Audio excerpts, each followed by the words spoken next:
Ladies and gentlemen, I'm very pleased to congratulate all the finalists and to announce that the 2015 Telstra Australian Businesswomen's For Purpose and Social Enterprise Award winner is Kate Tierley.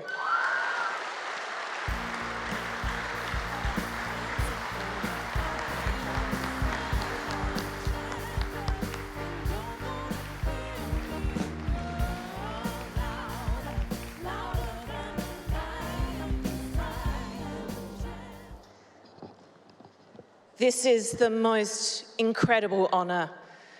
Thank you so much. I am absolutely delighted. Looking out on this beautiful room in the halo of pink, it's an absolute joy for many reasons to be standing here. I want to thank Telstra, I want to thank the Commonwealth Bank and News Corp because you've enabled this wonderful celebration of talent, passion and excellence to shine from some truly incredible women. Over the last couple of days, it's been an absolute joy to be here in Melbourne with these finalists. A joy to meet so many women who are not only leaders in their fields, but are passionate in creating a community that is inclusive and caring. It's been an honour to have been in your company. Thank you.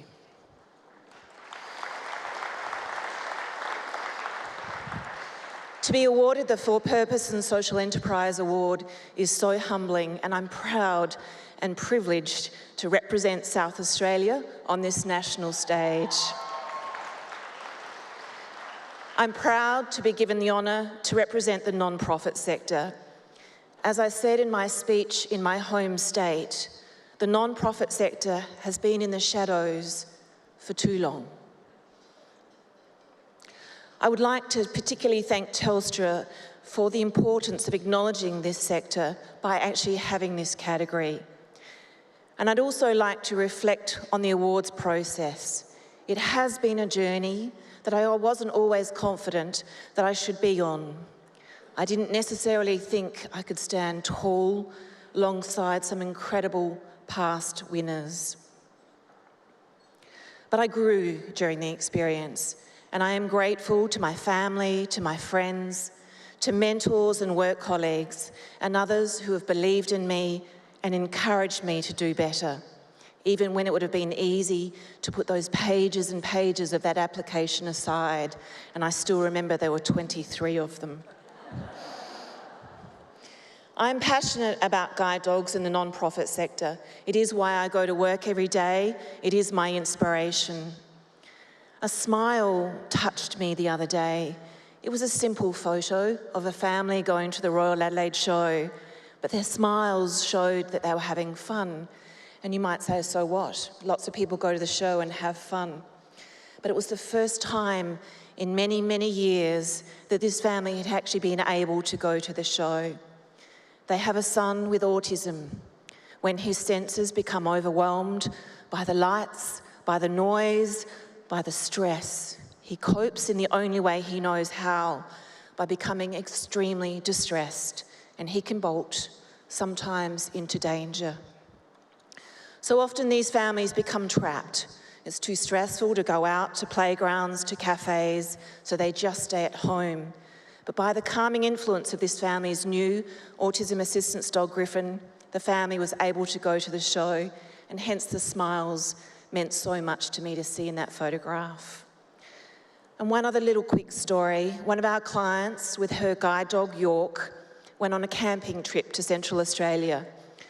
She told us she walked along Kings Canyon and it was beautiful. How did you know? We asked. With her guide dog and someone to lead her, she felt the breeze on her face. She heard the sounds of the birds and touched the rough surface of the rocks with her hands, and her companion described the colours around her and she imagined the view. It was glorious. That's why I'm so passionate about my sector. We try and make a difference to those people living with disability by enriching their lives and helping them to reach their full potential. I would like to honour my fellow finalists for having the passion and the commitment to reaching out in your own states to create caring, inclusive communities in the work that you do. And from the women I have met today, I know that we have enough passion, perhaps grunt, to make positive things happen. We'll still need to be bold. It is a difficult time in our sector with the national disability sector coming in and changing the way that we do things. And philanthropy will continue to be vital. Did you know every hour, every day, an Australian learns that they will lose their sight? Of these, 9 will become blind. And that's a lot of people who need our help to make sure that no one is left in the dark. And I would just like to finish with a very brief quote from Lin Yutang. Hope is like a road in the country. There was never a road, but when many people walk on it, the road becomes clear and it comes into existence. Thank you so much for this honour.